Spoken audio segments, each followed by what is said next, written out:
Okay, here we are back for part 2 of this discussion on nutritional ergogenic aids. Dr. Jenkins is back here with you.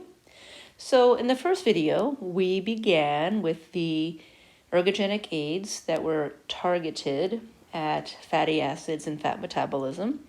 And then we began talking about ergogenic aids that are nutritional, by the way, that are targeted at amino acid and protein. So now we're going to get to some of the more common amino acid and protein ergogenic aids. We're going to talk about branched chain amino acids, whey protein, and then we'll end off with some kind of miscellaneous nutritional ergogenic aids. So I'm going to spend quite a bit of time here talking about branched chain amino acids. So here we go, branched chain amino acids. You might see them as their own supplement. And you might also, if you look on the label of a lot of energy drinks, quote unquote, a lot of times they're included in energy drinks. What are they? Well, it's a group of 3 essential, which means you must get it through your diet, amino acids. And I am going to be focusing on leucine. My little circle kind of got off center there.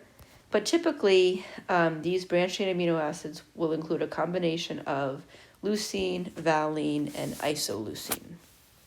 And I've given you some typical dosages. You don't need to know them, but I don't think you'll be surprised. Instead of buying BCAA pills that are unregulated and cost more money, why not get it from a chicken breast? So look at the amounts of each of these amino acids in a typical supplement versus a chicken breast.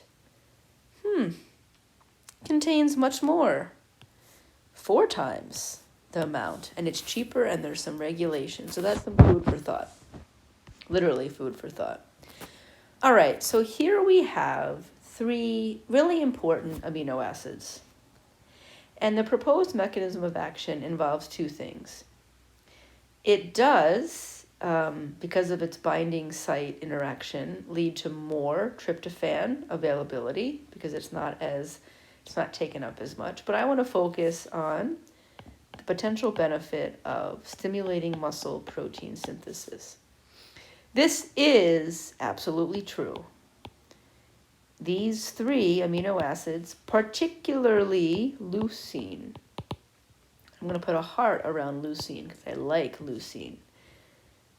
Particularly leucine, these are amino acids that do stimulate protein synthesis. And after a workout, don't we want to repair and rebuild these muscles that we just used? And guess what? That's what protein synthesis is.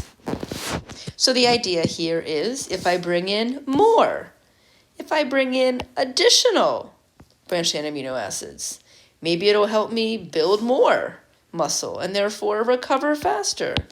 Maybe because I recover faster, I won't have as much fatigue. And again, like pretty much all of these, particularly protein, this is marketed towards our strength athletes. Because, to be fair, working out at that higher intensity for that period of time, that it's that high intensity, they are going to break down more muscle tissue.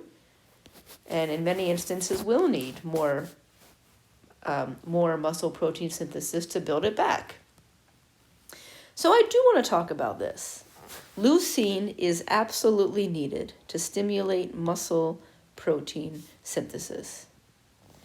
Now, here's a nice little schematic, and I really like it because what it does here, when we are trying to build muscle, it is best that we bring in proteins that mimic the amino acid composition of muscle.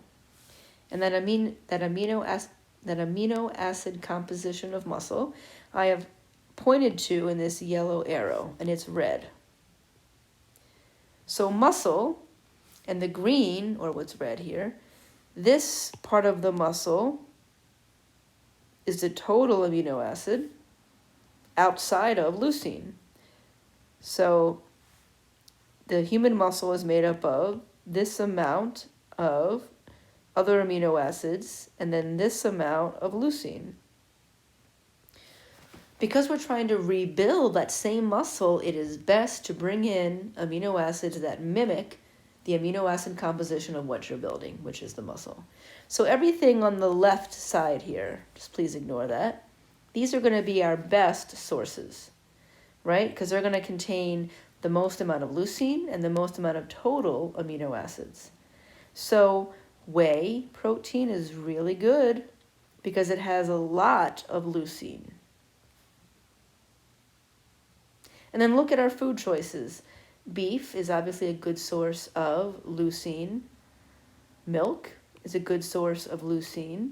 So a lot of good natural sources, folks, of leucine. Look at black beans. I'm talking about vegetarians and vegans out there. Black beans have a really good amount of leucine.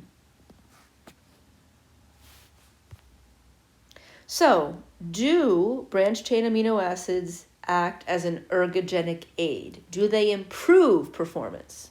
Well, some studies do show that by bringing in more branched-chain amino acids, including leucine, they do increase the rate of protein synthesis.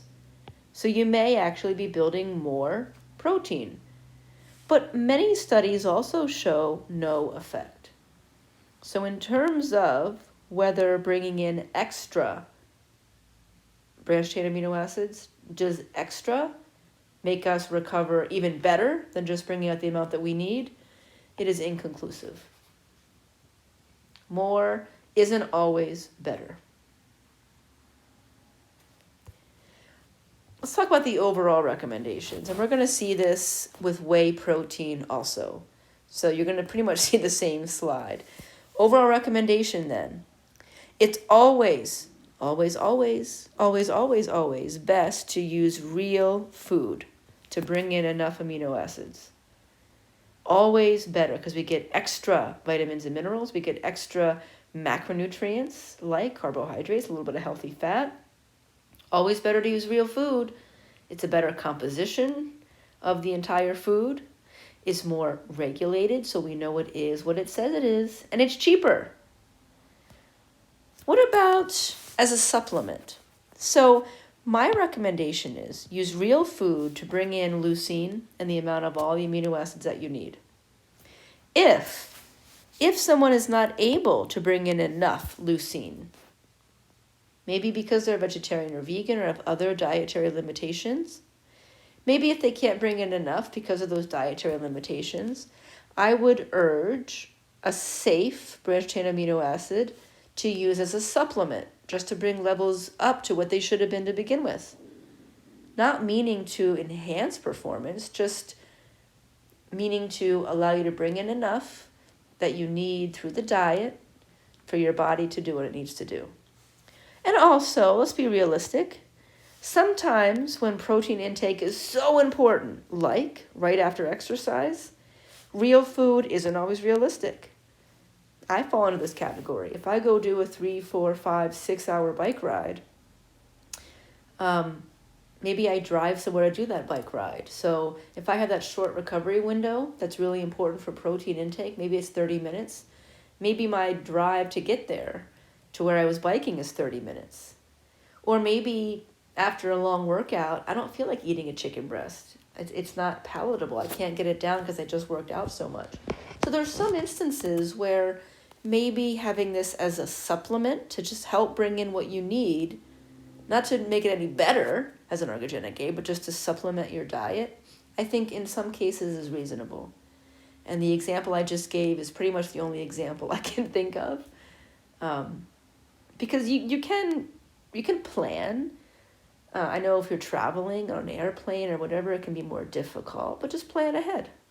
But particularly right after an exercise, there's something called the recovery window, where it's most important to bring in that leucine to enhance and allow to happen that muscle protein synthesis, particularly in women. I'm not going to ask you these numbers, but I think that they speak volumes. Women have a much shorter recovery window. Men can get away with it a little more. All right, let's talk about creatine, another commonly used ergogenic aid, right? What is it? It is something that is produced by the body. It is derived from amino acids. So it's basically a chemical made from amino acids. So it's not an amino acid itself, but it is a chemical that is made from amino acids. And our body can produce it on its own. And we also do find some natural sources in food. How could this help? So this is a thing that utilizes amino acid in its formation, but it has a completely different function. We're not talking about muscle protein synthesis here. Creatine is used in one of our energy systems. We did talk about this. For the first 10 seconds of exercise, we're using this energy system. For the next additional 60 seconds, we're using this energy system. Anything over 2 minutes plus, we're using this energy system. Well, guess what? This first energy system, one of the chemicals needed for it is creatine. Creatine phosphate. Our body makes it on its own. We are able to make it really well. It does its job. Everyone's happy. Okay. The same idea, same question. If I bring in more, will it make me better able or to exercise longer, maybe an extra second or two in this first energy system? So the idea would be it would give an additional few seconds of energy. If I'm doing really heavy lifting and I can get 8 reps in, maybe with this I can get 10 reps in. And think about over the course of time, potentially, how much stronger you could get if you have that extra little bit of energy from this energy system. This is absolutely meant for our strength athletes. This would not be a benefit to our endurance athletes. So is more better? Is more better? This is a review of what we talked about. It is used in that first energy system. Is more better? It lasts only several seconds. This is all a review. Well, here's a case where we have seen some positive results on performance in the literature. So some studies have shown that this can actually help. Is it safe? Well, so far in the short term, we haven't seen any adverse effects. We don't really have any long-term studies, so who knows? I'm not a huge fan of ergogenic aids, as you can imagine. But here's a case where it seems to be pretty safe, and when taken appropriately, maybe could help a specific type of athlete in that really short, high-intensity period of time where they exercise. I'm giving you some extra information of common dosages, similar to what we talked about with steroids, and I don't recommend steroids. There's a period of time where you would take higher amounts and then a maintenance dose to follow. Okay. All right, let's talk about whey protein. This is probably one of the most common of all the supplements. So what is it? Well, whey is a byproduct of cheese formation. Perhaps you knew that, maybe you didn't. It is found in large amounts in milk because it is formed from the milk portion of cheese. It is a natural source of amino acids. Also, some good things for our immune system, immunoglobulins, but it naturally contains very important branched-chain amino acids, including leucine, by the way. So what I want to talk about here is whey protein, because it's a byproduct of cheese. We can get it in drinking milk or yogurt, dairy, whatever. Because it contains those amino acids, it's going to be really good for muscle protein synthesis. But something I really want to point out here. We talked about the importance of type, right? There's types of amino acids that we need, like leucine. But another really important factor is how digestible an amino acid is, because proteins are not as digestible and easily absorbed as other nutrients, carbohydrates, and fat. So something unique about whey, its composition allows for quicker digestion and absorption, which means that the amino acids that are in the whey get into our blood and into our muscles more quickly. And that's true. So what's interesting, though, is it doesn't have any, today that I found, it doesn't have any real proof. In other words, if we do a study and half of the people take whey protein, half of it take a control that looks like whey, but it's not, and we have these people on the same exercise regimen, we have people with the same exercise background that are eating the same exact diet. If we control all these things, there isn't a significant difference where the people taking the whey protein have more muscle protein synthesis, who recover better than those who don't. However, there is anecdotal evidence. And anecdotal, remember, just means that people talking to each other saying, hey, it worked for me. So maybe we just haven't found the right composition or dosage to show it in a clinical trial. It does appear to be pretty safe. So I don't hate whey protein, but I do worry that we can get it through natural foods.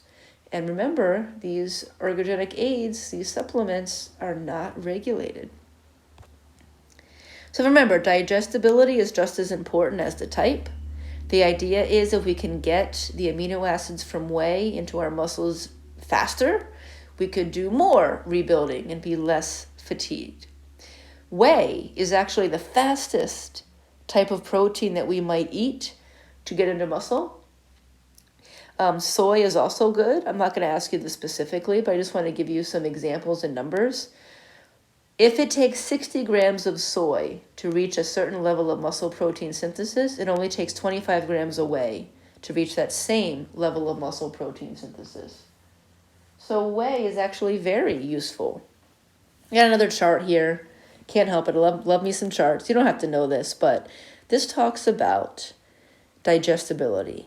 How quickly, the time is down here on the x-axis, how quickly these amino acids get to the muscle. And how quickly they get into the muscle relates to how quickly we can do muscle protein synthesis. So look at the green. The green is the whey. It is the quickest, right? It comes up closest on this timeline, quickest to get into the muscle, and it gives us the most muscle protein synthesis. Soy is the blue dotted line, which is next quickest, gives us a little bit later kick. And then just milk without, whey alone, by the way, is what we're talking about. Milk is the third one here. It contains whey, but because of the other components in it, it's not as quick. It's the yellow dotted line. If you're looking for a protein supplement or an ergogenic aid, potentially, sometimes they have casein or a protein blend. Oh, soy was the purple. My bad. Soy was the purple. Soy is very good. A protein blend is pretty good, but casein is actually pretty low in digestibility. So we'd much rather see something higher in whey. And a blend. A blend that contains, that's what this blend is, the protein blend.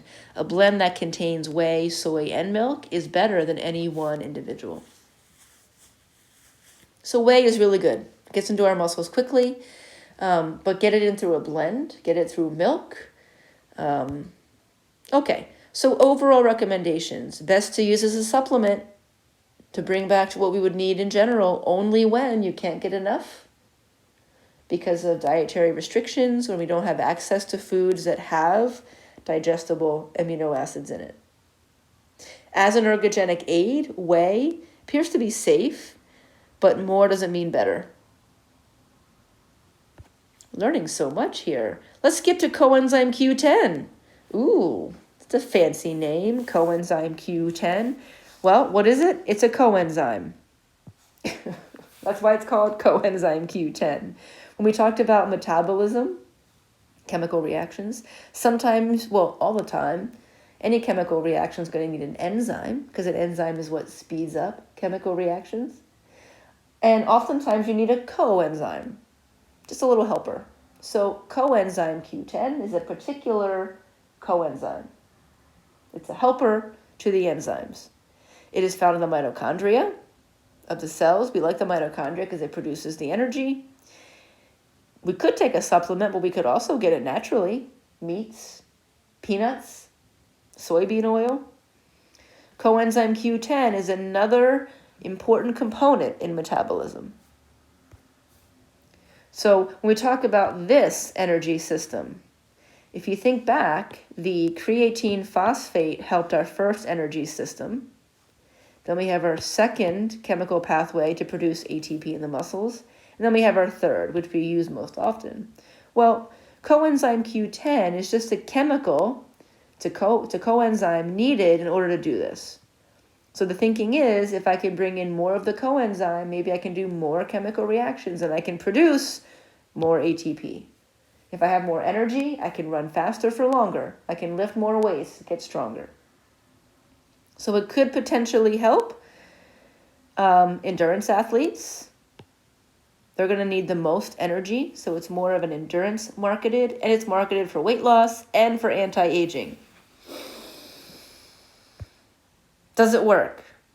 No research to support that it works. Our body has enough naturally. It has enough of what it can take. We have all we need. Taking more doesn't result in anything better. Okay, so at the end here, we're talking about some kind of miscellaneous ergogenic aids that are still nutritional. This one you don't have to know, pyruvate. It's an end product of breaking down glucose in the very beginning of our energy production. We end up breaking down glucose into pyruvate, and that pyruvate then goes into the Krebs cycle. So the thinking is, if I have more of this pyruvate, maybe I can exercise for longer. If I have more energy, I can exercise better. Mixed results. In fact, pyruvate itself can be turned around and used for energy again. But again, ideally, we would want to take that pyruvate right into the Krebs cycle and make more energy from it anyway. So we don't really want to have too much pyruvate. We want it to become something else so we can then make more energy from it. So I don't necessarily see this as a good route, but it's out there. You also don't need to know something called ribose. This is a type of sugar. It helps to form DNA and RNA. And it also combines to form ATP. So I'm giving you information, but you don't need to know it. So if this is a nutritional byproduct that helps to form ATP, maybe it gives me more energy. You can see here there's few studies, so we don't really know. It's not looking promising as of yet. Chromium, another extra one you don't need to know. This is a trace mineral. It was listed in your mineral chapter. Well, it enhances the effect of insulin. Well, if I can take more of this and I can have more insulin, I can have better blood sugar regulation. And better blood sugar regulation means that I can actually have better protein synthesis. So far, no effect on performance. Shocking. All right. So now that we've covered, I think in total from this chapter and the last, so when we look together at the pharmacological and nutritional ergogenic aids, let's just say we talked about 25. Only 6. Only 6 out of 25. Just over 25%, right? I haven't counted these up, but I think it's about 25. So let's just say just over, let's say 25 to 30% have been supported by research that they're effective as ergogenic aids. And these are the ergogenic aids from this chapter and the last. Some are inconclusive, some are not supported, which tells us that the majority don't have really evidence that should be enough to make you want to buy it, in my opinion. Do what you want, it's your body. I'm just giving you the data.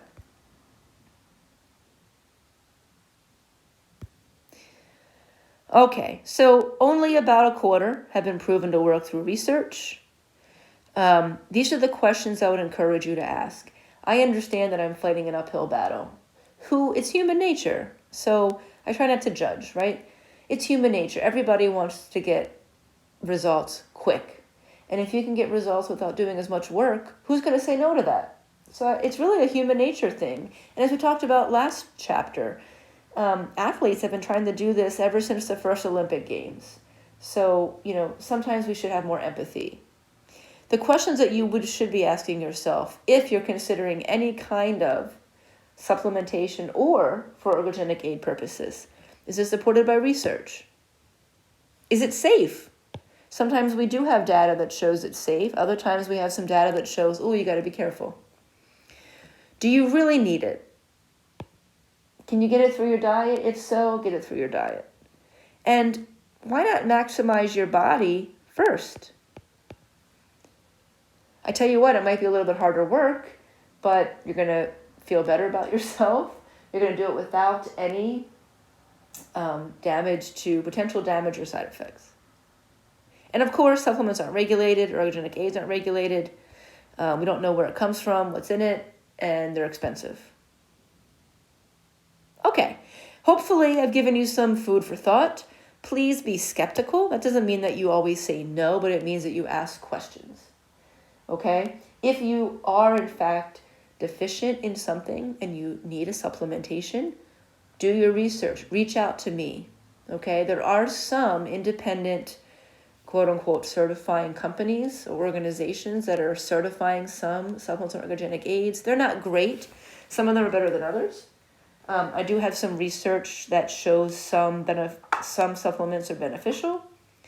I have some research, I have some evidence from people in the field. So please do your research, ask around. I just want to give this to you. We should be lifelong learners. So please be skeptical, but be open for new information. We once thought a lot of things were true. And then, if you want to look at this stuff, John Brinkley was a doctor who thought, oh, if someone's impotent, let me just literally insert a goat testicle into a human man's testicle. You can imagine how that went. But keep an open mind, folks. All right, good job. See you next time.